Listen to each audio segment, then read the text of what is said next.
میں یہ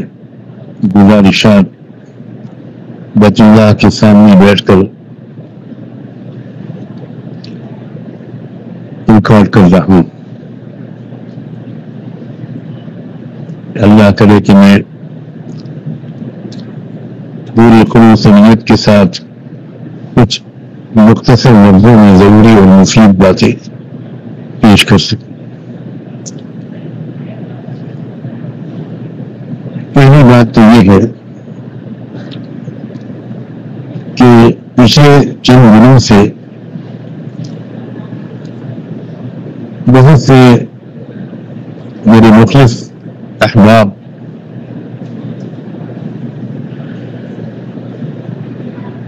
ان باتوں کا جواب دے رہے ہیں جو محترم جناب اسد الدین اویسی صاحب نے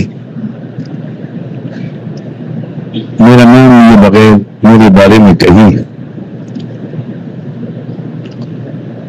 میں ان سب حضرات کا بہت دل سے شکریہ ادا کرتا ہوں، لیکن اسے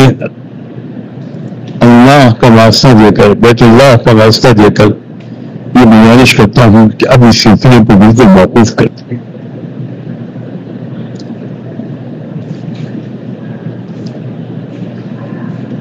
ہماری اصل توجہ ملک میں اسلام اور مسلمانوں کی حفاظت، شاعر اسلام کی حفاظت، مساجد، مدارس، اوقاف، قبرستان اور اسلامی وجود اور دستوری حقوق کے تحفظ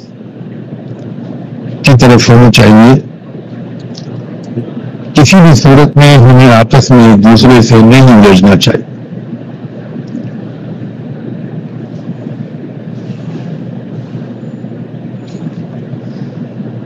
جو حضرات میرے دفاع میں وہ باتیں کہہ رہے ہیں، میں ان کا احسان ہوں.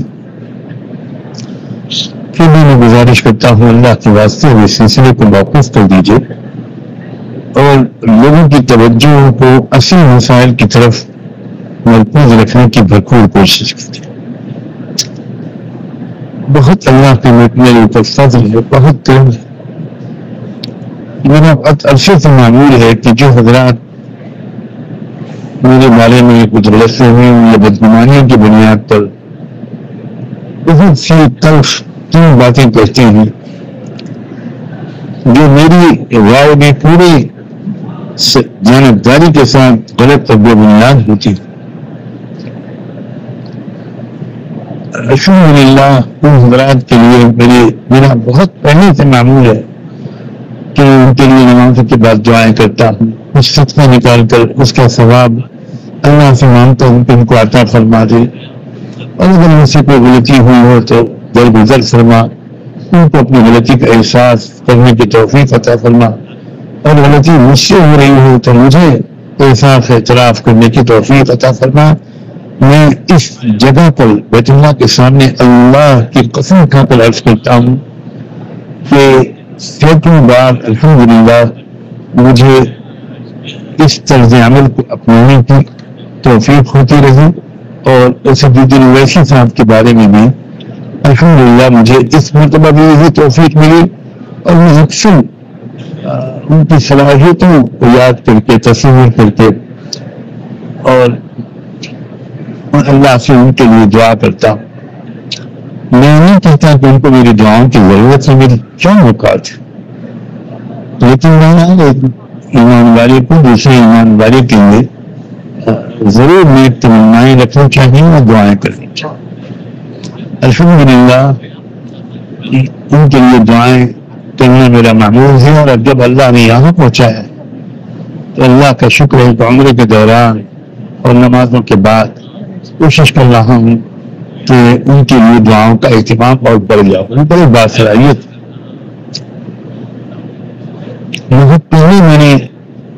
ملت ٹائمز کے انٹرویو میں ان کے بارے میں کہا تھا کہ یہ بات بالکل صحیح نہیں ہے کہ ان کی وجہ سے فرقہ پرست طاقتیں طاقتور ہو رہی ہیں. لیکن یہ بھی میرا خیال ہے کہ کاش ان کا مزاج مشاورتی ہوتا اور مختلف مسلمانوں کی سیاسی پارٹیاں جیسے انڈین نیشنل لیگ ہے، مسلم لیگ ہے، ایس ڈی پی آئی ہے، ان سب حضرات کے ساتھ اور جن علماء پر ان کو اعتماد ہوتا مثلا صدر آل انڈیا مسلم پرسنل لا بورڈ حضرت مولانا قاری سیف اللہ رحمانی، محفوظ رحمانی، یا جن علماء پر ان کو اعتماد ہوتا جامعہ نظامیہ کے ذمہ دار حضرات، ان سب کی ایک مشترکہ نشست میں 2-3 دن کے غور و خوض کے بعد طے کیا جاتا کہ انڈیا میں اسلام اور مسلمانوں کے تحفظ کی بہتر شکل کیا ہے۔ میری تمنا ہے، اللہ جانے کب پوری ہوگی۔ میں تو صرف یہ عرض کرنا چاہتا ہوں کہ جو کچھ بھی انہوں نے کہا میں نے اپنی اصلاح کی غلط سے اس کو کئی بار سنا اور الحمدللہ میرے دل میں کوئی قدرت میں نہیں محسوس کرتا۔ لا تجعل في قلوبنا غلا للذين آمنوا ربنا إنك رؤوف رحيم۔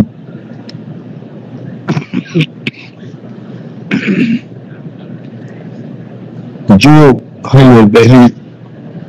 میرے اس پیغام کو سن رہے ہیں ان کو سلام پیش کرتا ہوں، ان کی دعاؤں کا محتاج و طالب ہوں اور سب کے لیے دعاؤں کی توفیق اللہ سے مانگتا ہوں۔ جزاکم اللہ وبارک فیکم، السلام علیکم ورحمۃ اللہ وبرکاتہ۔ یہ جو آوازیں آپ سن رہے ہوں گے پس منظر میں، یہ سب اللہ کے بندے ہزاروں لاکھوں کی تعداد میں جو آئے ہوئے ہیں، کوئی پڑھ رہا قرآن پڑھ رہا ہے، کوئی ذکر کر رہا ہے، کوئی دعا مانگ رہا ہے، تو ان کی آوازیں